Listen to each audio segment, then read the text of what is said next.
Hello chess friends and welcome to Yazarov's chess channel and welcome to our Garry Kasparov saga. So in this series we're following Garry Kasparov's life and his chess career from the year 1981 to 2000, and we're continuing now our series with the 1983 candidates semifinals in which Garry Kasparov faced the very strong Viktor Korchnoi. I've mentioned that before. They used to call Viktor Korchnoi the best player in chess history that never became world champion in chess. And Viktor Korchnoi showed also in the first game that we have analyzed how strong he was. He is well prepared in openings. He's a great tactician. He's a great positional player. I think Garry Kasparov had some troubles in his career against tough, really this compact positional players that don't create weaknesses, that they give you basically no space to attack.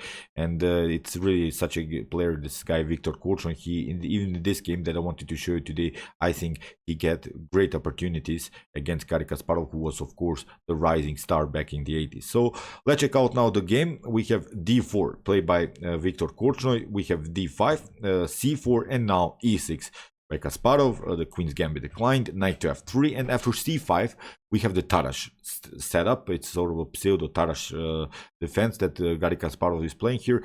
It's an immediate idea to get a clarification in the center. What you should never risk is to get an isolated pawn, but okay, here Viktor Korchnoi plays the move c takes d5. After e takes d5, there is always this risk to play d takes c5, and black is continuing the game with an isolated pawn. But even in these types of position, I think Garry Kasparov showed some great skills. Like against Alexander Beliavsky, he played also an outstanding game with an isolated pawn.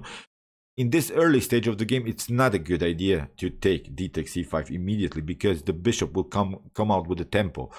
At least we are waiting. Maybe black can play bishop to e7. We'll lose the tempo, and then we take d takes c5, and then again black has to play another move with the bishop, and okay, we have gained the tempo. We can maybe develop our knight. So that's why taking immediately is not a good idea. As I said, we're delaying the situation a little bit, then maybe we can create this isolated pawn. So g3, a common idea in the Tarrasch setup, because we want to get this diagonal and also an attack against the d5. The whole game is basically built around this d5 square. In the game, knight to c6 was played, and now bishop to g2. Still common theory, knight to f6, and now castling, bishop to e7. Now there could be, as I said, be the choice. Garry Kasparov played this line very often with d takes c5 and then bishop to g5. So then afterwards playing something like knight to c3, knight to e4 if you get challenged by the d4 move. So it's playable, as I said, but here Viktor Korchnoi decides to simply go bishop to e3.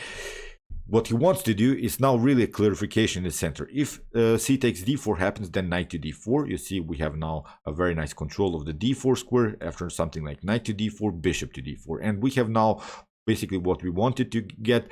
It's the battle against an isolated pawn, and the best way to play against an isolated pawn is to create a bulkhead. And this, I think, is a very problematic position now for black to handle, because the bishop is very well placed. We can simply continue with the knight to c3, attacking maybe the knight and also attacking the weak d5 pawn. So as I said, after the move bishop to e3, Garry Kasparov passed through with the pawn c4. But even in this position, it's really hard for black to play this game, because I've played it many times and I really have had my troubles. Although you have the pawn majority here, it's a 3 versus 2 situation. We can make something happen, maybe b5, b4, a5, a4. But the white's main progress, I think, can be with the potential e4 pawn breakthrough, with potential maybe f3, e4. So in order to make that happen, you have to, of course, liberate some diagonals. You have to prepare some pawn moves. That's why knight to e5. It's really a common idea in the Tarrasch, because the problem of black is now after knight to e5, d takes e5 will happen. You have to move the knight somewhere. And again, you see we have the weak d5 pawn. If knight to e4 happens, I think we can even take out this pawn. And after maybe something like d takes e4, we would have a double attack on both of these weaknesses. We could try rook to d1, knight to c3. So really healthy setup here for white. So after the move knight to e5, here castling played by Garry Kasparov, and now Korchnoi goes b3. which is also a great idea because this advanced pawn is really annoying. It creates, of course, a space advantage on the queen side. We want to break the position immediately. And again, the series threat is b takes c4. After d takes c4, followed with knight to c6 and bishop to c6. So again, you see the battle is simply around this d5. So that's why Garry Kasparov undermines the pressure with c takes b3. We have queen to b3 and now queen to b6 played by Kasparov. He wants, of course, a simplified line after something like queen to b6, maybe a takes b6, and maybe you see knight to c6. That could be, of course, a mistake by white, but I want you to realize that here with this 3 connected pawns, now it's a good position suddenly for black. Black could proceed and really with an aggressive c5, then maybe follow with c4, b5, b4, get these 2 pawns connected on the 4th rank. I think could be also a problematic idea here for white to handle. So that's why rook to c1. Now the idea is again clear, queen to b6 followed with knight takes c6 and rook to c6, because the queen is a little bit overloaded to the defense of the knight on c6. So that's why again Garry Kasparov undermines the pressure. Queen takes b3, a takes b3, but now he has a good square for the knight to b4. The knight cannot be kicked away by some pawns because we have only the b pawn and the bishop is protecting everything, but still this knight on e5 is a very nice knight. This knight is basically unchallengeable. You have to, whenever you face an outposted knight or maybe another outposted piece, you should build simply your attack around that piece. You should really remove many of your pieces because you basically don't want to battle with this knight. As always, the strat is, even if you manage to get it out with d takes e5, again you risk to get an isolated pawn. So these are really the common strategies, this common tiny little battles in the beginning of the game. Knight to a3 played by Viktor Korchnoi. What he wants to do is, of course, to challenge this knight on b4 because it's a very active knight. a6 played by Kasparov, and we have now bishop to d2. Okay, what to do here? As I said, knight to c6 is not an option anymore. Your knight is a little bit stuck here. You have taken away your a6 square. In the game, rook to b8 was played, and now Viktor Korchnoi plays a very interesting idea, bishop to b4, which is a good move, although you're giving up the bishop pair, but this bishop pair is not so powerful like in the usual games. When you play with a bishop pair, you want to have, of course, a dynamic position. But the pawn structure in the center is still really static. You cannot really make so many things in the center. So that's why taking out the knight is here, I think, a good choice, because after bishop to b4, what we can notice with the move a6, Kasparov has weakened a little bit the queen side, and you see now we could always try a very powerful outpost on c5. So these are really the clear targets now in black's position: the weak e5 square, which is already occupied, but also the weak c5 square. In the game knight to d3, you see Viktor Korchnoi is trying to maneuver the knight to c5. And in the game, Kasparov, of course, bishop to d6 gets out of the attack, and now knight to c2. We have bishop to g4 attacking the pawn, but now king to f1. The king can now go towards the center. It's not a problem because no queens are on the board. The king is not so endangered. So it's, as I said, really a strategical battle here between white and black. So bishop to f5, we have knight to c5, bishop takes c5, and after d takes c5, it's not so good here for black, because we can now use another square on the board. It's the weak d4 square, and then to play something like b4. And you see, again, you have always, I'm sorry if I'm repeating myself, but you have always, really always, the weak d5 that you have to take care of through the whole game. So that's why Garry Kasparov cannot take this knight. He has again to build his attack around this knight. You have to get out of the range of this very powerful knight on c5. Rook to c8 was played, and now knight to e3, attacking the bishop. We have bishop to e6. What Garry Kasparov would love, of course, that Viktor Korchnoi finally takes out his very powerful knight for basically a bad bishop, because this bishop is bad. It's basically a part of a pawn chain. So that's why I don't think that Viktor Korchnoi would ever give up such a great knight for such a bad bishop. These are really these positional trades of pieces that you have to take care of in your own games.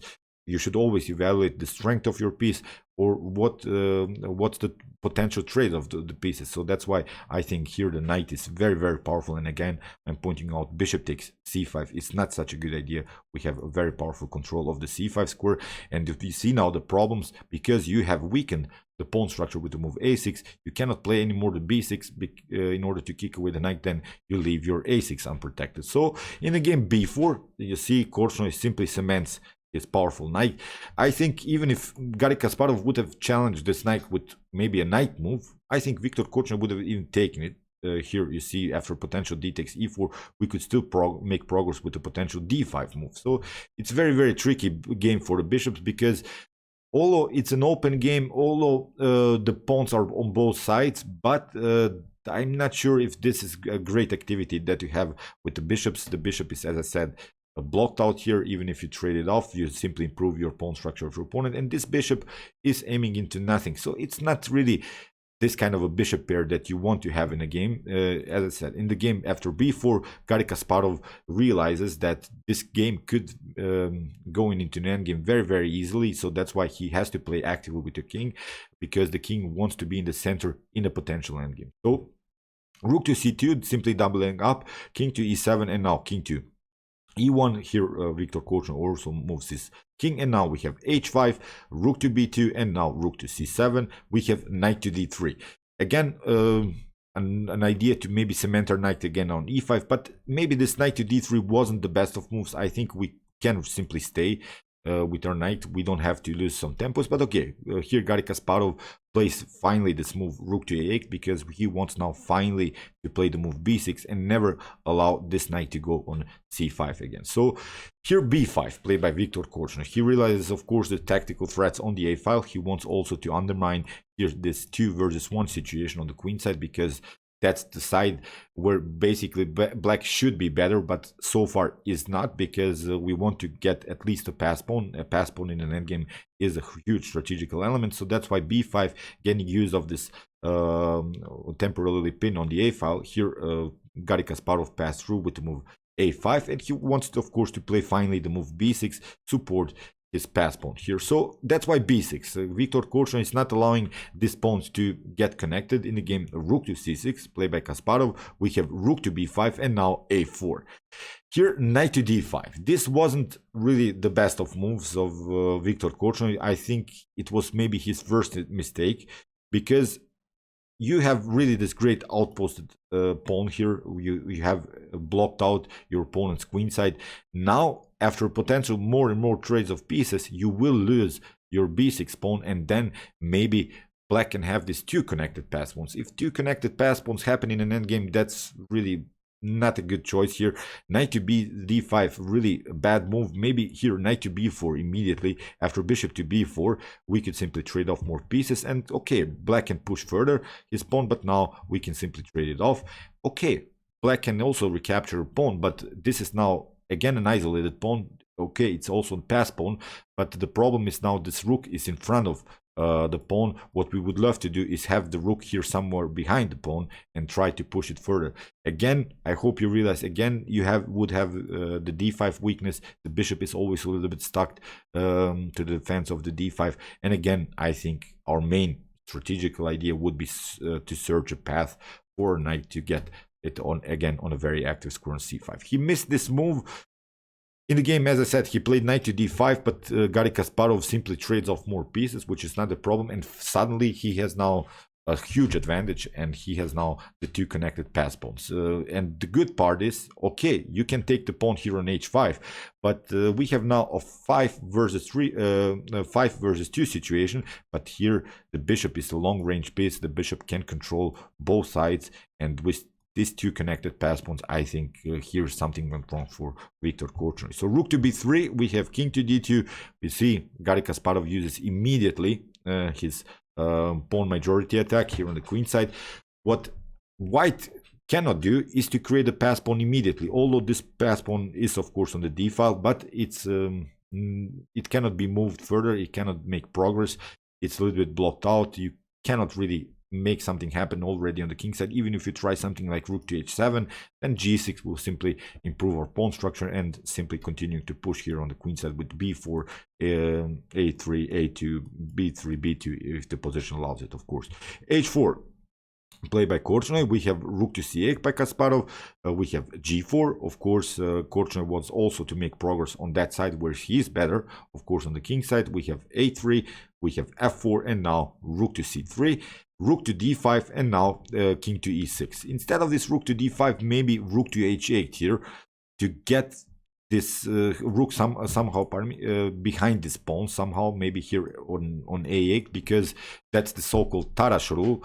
in rook and pawn endgames, you should always support your pawns by placing your rook behind your pawns, but you should also attack your opponent's pawns by placing your rook behind your enemy's pawns. So that's why here rook to h8 maybe slightly better to get it somehow and support really the defense here on the queen side. So in the game, Korchnoi played rook to d5, but now king to e6. Garry Kasparov makes further progress with the king, and we have now rook to h4 and now b4. Simply pushing further, we have rook to a5. Now rook to d3. Great move here by Garry Kasparov, because what he realized that this knight is a very nice defensive piece. What we want to do is undermine the pressure, and now simply continuing with our very nice two connected pass pawns. That's why here bishop to f4, first of course taking the pawn. And if you have noticed now, although still white could maybe a pass pawn here with g5, h5, maybe h6 or similar ideas, it's simply too slow, although the evaluation is about equal. But I would rather be black here, because I think black's position is simply much easier to play. In the game, Korchnoi played king to e2. We have rook to c3, g5, and now bishop to c1, h5, and now b3. Everything is well protected, so that's why here, of course, the serious threat is b2 and b1. So that's why Korchnoi sacrificed the exchange back. Rook to a3, bishop to a3, rook to a3, and now b2.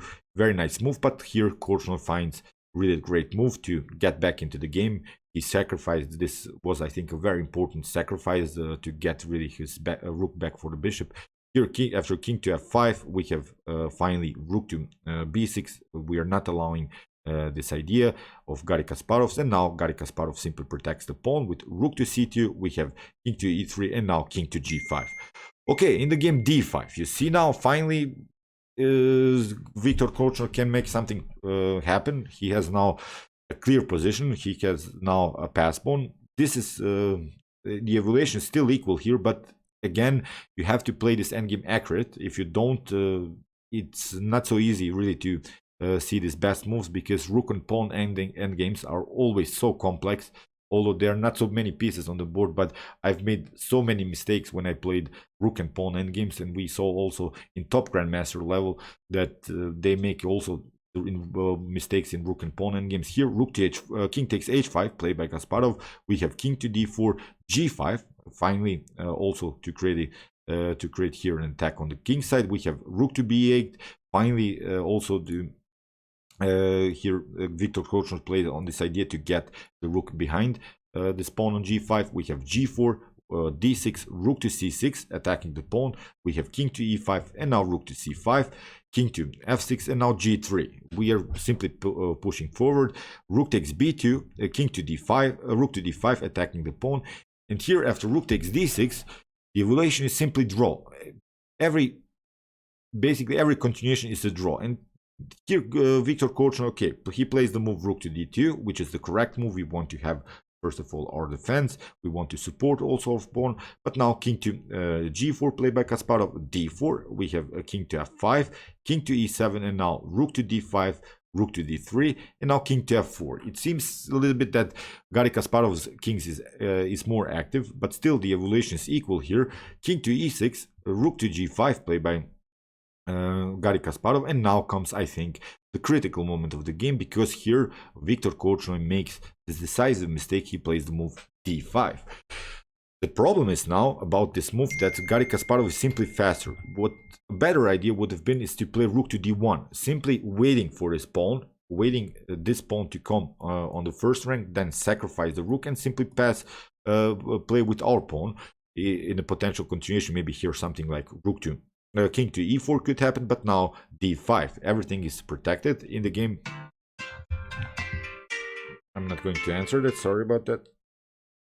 Okay, here after rook to g6, we could continue with king to e7, and here rook to e5, d6, and okay, it's after b2, g2, pardon me, d7, and a rook to maybe a promotion to g1. We can simply sacrifice the rook back, and now we could go something like king to c2 or king to c7, pardon me, or king to c8, and then simply promote the queen, where black would have to give up his rook for the pawn again, and it's a draw. But as I said, d5, was a mistake, because now Garry Kasparov has this check, and you cannot make so many things, because you have to play with your king, where the king is supporting the potential promotion here on the d file. But now it's simply here bad position for Viktor Korchnoi after g2, rook to d1.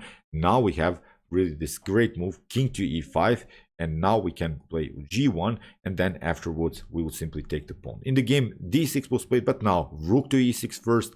You see how Garry Kasparov plays now this endgame, very accurate. Here rook to d7, and now rook takes d6. After rook to d6, now queen to g1, and it's now basically a winning endgame here for black. But in the game, rook to e6 was played, king to f5.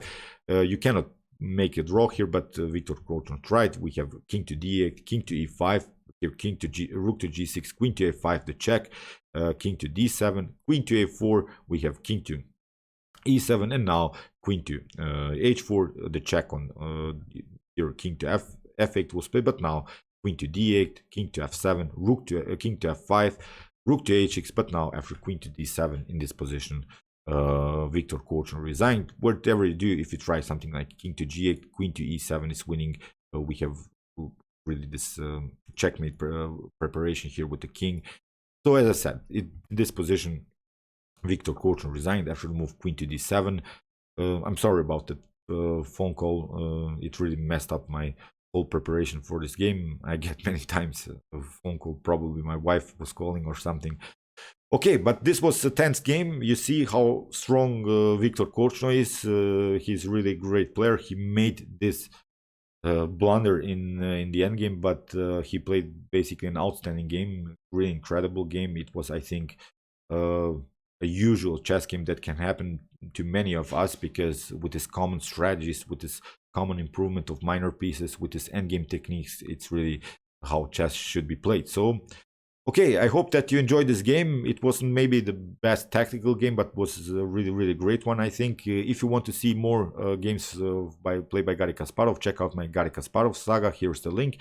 And if you want to see the best chess games of all time, check out my best chess games of all time series. And if you like this content, you can also subscribe to my channel. See you soon with some more videos, and chess is the best, of course.